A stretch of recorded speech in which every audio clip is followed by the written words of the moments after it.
Donc c'est pour cela qu'il faut se rappeler toujours de quoi? Al-Maut. Et se rappeler que la foi, c'est un trésor inestimable. Donc ne vends pas ta foi à vil prix. Ne vends pas tes principes à vil prix.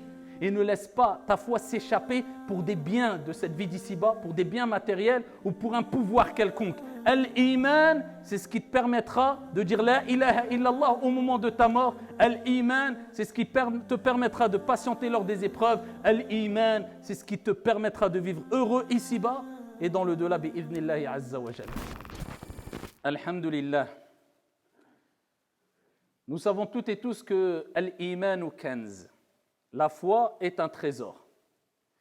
Facile à dérober, difficile à préserver. Donc prends-en soin et sois vigilant et ne te détourne jamais de Al-Iman, de la foi, de ta foi. C'est quoi se détourner de la foi? Eh bien, c'est le fait de se préoccuper plus d'une chose superficielle, moins importante que notre foi, plutôt que de se consacrer à notre foi avant tout, et je ne dis pas que, mais avant tout.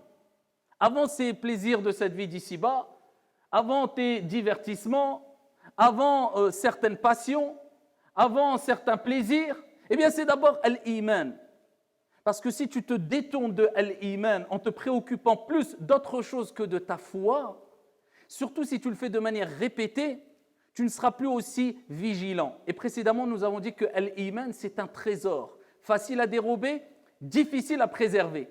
Et si tu ne préserves pas un trésor que tu veux garder, si tu n'es pas vigilant, si tu ne le surveilles pas, eh bien, t'inquiète pas qu'il y aura toujours quelqu'un prêt à le dérober. Eh bien, de même, pour Al-Iman, la foi. Si tu te détournes de l'Iman, il y aura quelqu'un pour te la dérober, ou du moins une partie. Qui est ce quelqu'un? Ash-Shaytan avant tout. Le diable, bien sûr, c'est ce qu'il veut, que ta foi, elle baisse. C'est pour cela qu'il est dit, Al-Iman, la foi, yazidu bi ta'ati ar-Rahman wa yanqusu bi ta'ati ash-Shaytan. Elle augmente de par l'obéissance envers le miséricordieux ton Seigneur tabaraka wa ta'ala et elle diminue de par l'obéissance envers qui? Ash-Shaytan. Mais pas que, il n'y a pas que Shaytan qui va essayer de te dérober une partie de ta foi, provoquer le fait que ta foi baisse. Mais c'est aussi tes passions, c'est aussi ton âme instigatrice au mal. Donc tous ces plaisirs, toute cette perte de temps, tous les défauts que l'être humain peut avoir, la paresse, la négligence, l'insouciance, etc., eh bien ceux-là vont s'occuper de ta foi, Al-Iman, si tu te détournes trop. Donc reste vigilant, surveille-la de jour comme de nuit. Et qu'est-ce que l'Iman et à quoi sert Al-Iman? Eh bien, Al-Iman, c'est la source d'énergie dans laquelle tu puises lors des épreuves. Qu'est-ce qui te permet de patienter quand tu as des épreuves? Al-Iman, la foi. Qu'est-ce qui différencie celui qui se plaint lors des épreuves et celui qui dit Alhamdulillah lors des épreuves? Al-Iman, ou dit plutôt, ou plus précisément, le degré de Iman. Et plus tu as la foi, et plus tu accepteras le destin, bon ou mauvais, de manière apaisée. Et c'est pour ça que le prophète a rappelé que ceux qui sont les plus éprouvés, ce sont les prophètes. Ensuite, ceux qui les suivent en foi, en degré de foi. Plus tu as la foi, plus tu seras éprouvé, et plus tu seras éprouvé, et plus tu pourras patienter quant à ton épreuve. La yukallifu Allahu nafsan illa wus'aha. Car Allah ne donne pas à une âme une charge au-dessus de sa capacité. Et si tu es beaucoup éprouvé, c'est que ta foi est élevée. Et si ta foi est élevée, tu t'es rapproché d'Allah subhanahu wa ta'ala, de celui qui ne t'abandonnera jamais. Et surtout pas lors des épreuves. Et tu pourras les supporter de manière apaisée, calme, sereinement, tranquillement. Al-Iman, c'est ce qui te permettra de dire, lors des derniers moments, dans quelques années, voire dans quelques mois, peut-être dans quelques jours, peut-être même dans quelques minutes, lors de ta mort. Eh bien, c'est ce qui te permettra, incha'Allah, de dire La ilaha illallah. C'est l'iman, c'est la foi. Ça sera le fruit de ce que tu auras fourni comme effort tout au long de ta vie. C'est là où tu commenceras déjà à récolter. À ce moment-là, tu commenceras déjà à récolter les fruits, au moment de ta mort. Est-ce que tu diras La ilaha illallah de manière apaisée et ferme ou pas? Tout dépendra de l'iman. C'est quoi la preuve? Allah Jalla wa Ala dit dans le Coran Yuthabbitu Allahu alladhina amanu bil qawli thabiti fil hayati dunya wa fil akhirah. Allahumma ij'alna minhum. Allah Jalla wa Ala dit, Allah raffermira. يثبت الله الذين آمنوا أهل الإيمان. Ceux qui ont eu la foi, les porteurs de foi, de iman, qui ont travaillé leur foi toute leur vie, eh bien Allah les raffermira dans cette vie d'ici-bas et dans l'au-delà. Et plus d'un savant ont dit que cela signifie qu'au moment de ta mort, eh bien Allah te permettra de dire La ilaha illallah. Et celui dont la dernière parole est La ilaha illallah, prononcée avec le cœur et avec la langue aussi, Dakhal al-Jannah, kama qala alayhi salatu wassalam. Il rentrera au paradis, incha'Allah. Donc c'est cet iman-là, cette foi-là, qui te permettra, cette source d'énergie-là, qui te permettra de vivre sereinement lors des épreuves et de vivre sereinement lors de ta mort, incha'Allah ta'ala. Et l'iman a besoin ici de puiser dans une autre énergie afin de se renforcer elle-même. Donc on puise dans cette énergie qui est la foi, mais la foi doit se renforcer, elle a besoin d'une autre énergie. Elle a besoin de puiser quelque part pour se renforcer, la foi. Eh bien, la foi puise où? Eh bien, elle puise dans plusieurs choses, ce qu'on va voir rapidement, incha'Allah. Et la chose la plus importante dans laquelle puise l'iman, donc c'est sur cela qu'on doit se concentrer énormément, c'est quoi? Le Coran. C'est le Coran, c'est la parole d'Allah subhanahu wa ta'ala. Tout simplement parce que, quelque part, le Coran, eh bien, c'est l'âme de la foi. Parce que si la foi, eh bien, n'a pas d'âme, elle ne peut survivre, elle ne peut résister, elle ne peut continuer à te procurer une source d'énergie. Donc, comme notre corps a une âme et on a besoin de l'âme pour vivre, l'iman a besoin d'une âme pour continuer à vivre et alimenter ici ton corps, ton âme, afin de faire de bonnes actions.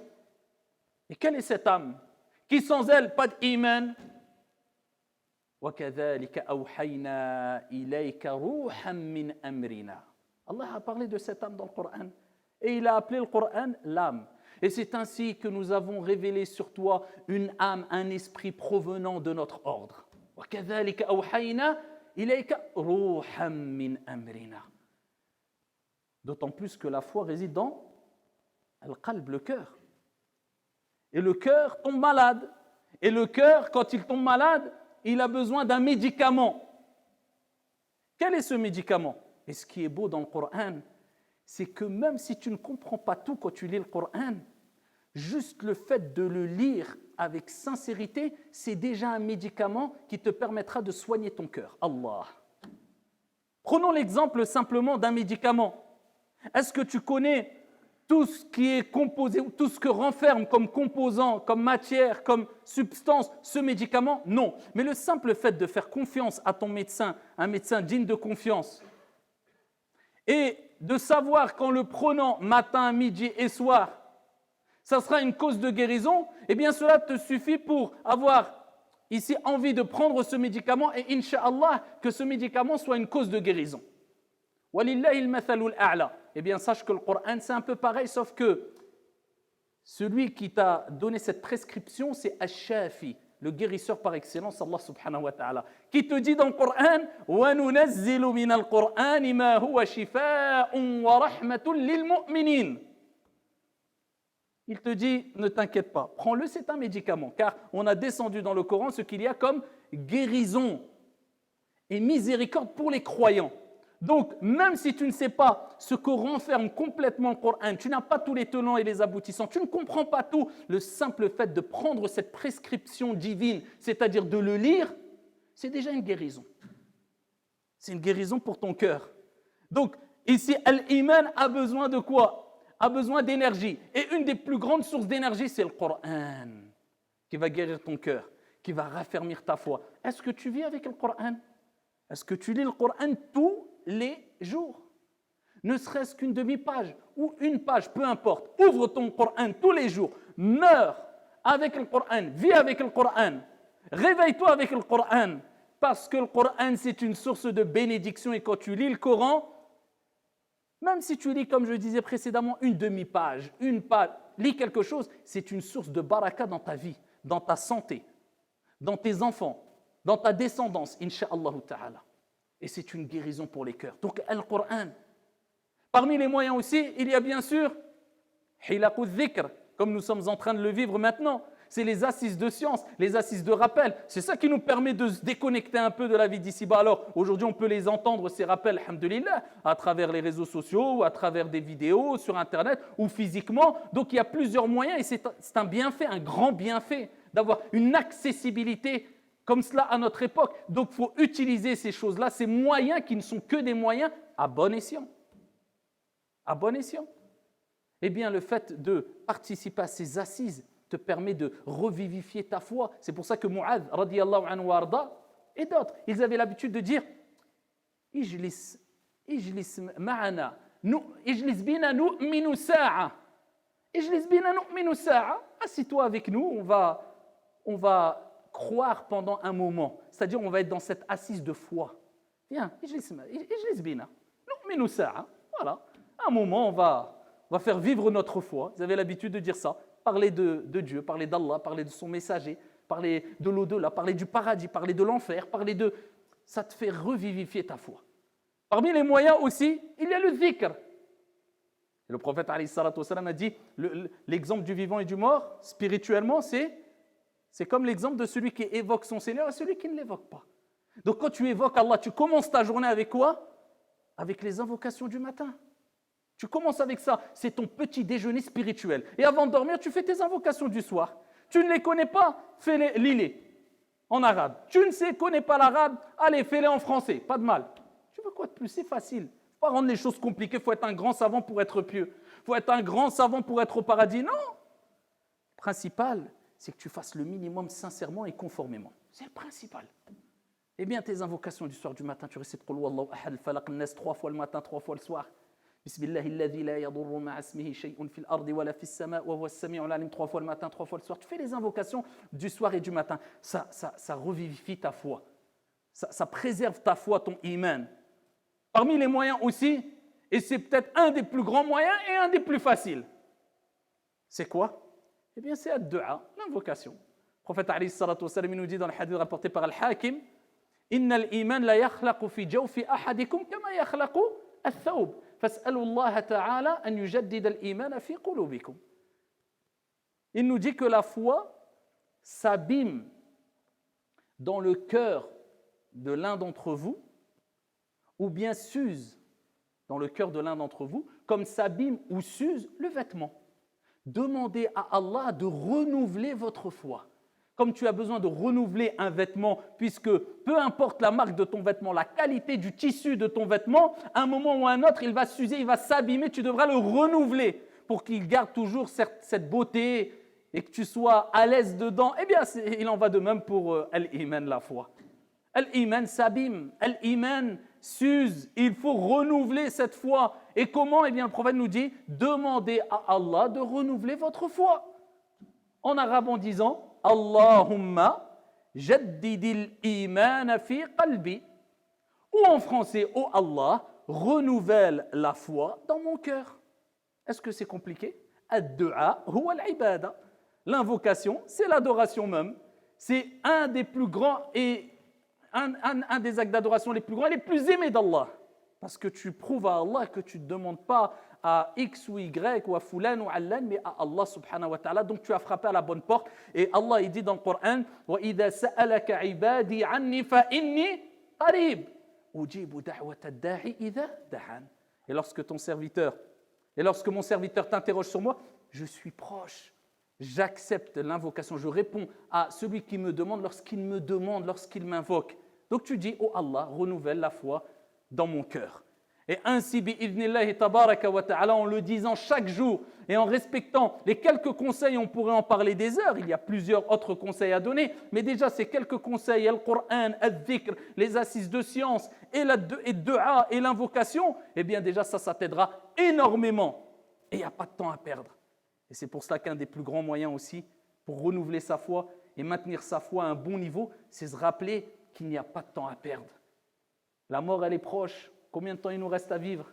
On a 30 ans, 20 ans, 40 ans. Combien de temps? On va vivre même 100 ans.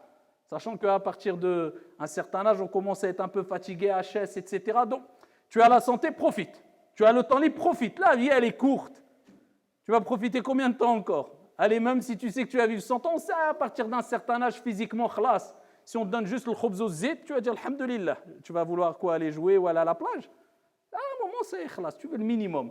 Donc maintenant que tu as un peu de punch, ça ne veut pas dire que tu ne peux pas aller à la plage ou t'amuser dans un cadre licite, bien sûr, mais profite pour faire des actions que tu ne pourras pas faire après. Profite pour amasser des bonnes actions parce que la vie, elle est très, très, très courte. Et c'est pour ça qu'un des plus grands moyens de renouveler, préserver et être ferme dans sa foi, eh bien, c'est de se rappeler que la vie est très, très courte. Je me prépare pour le delà avant tout. Et ensuite, en second plan, je profite des bienfaits d'ici-bas qui me sont licites et des plaisirs de la vie d'ici-bas qui me sont licites. Il n'y a pas de mal. Car le riche, c'est celui qui est riche de cœur et le riche de cœur peut être riche matériellement. Et le pauvre, c'est celui qui est pauvre de cœur.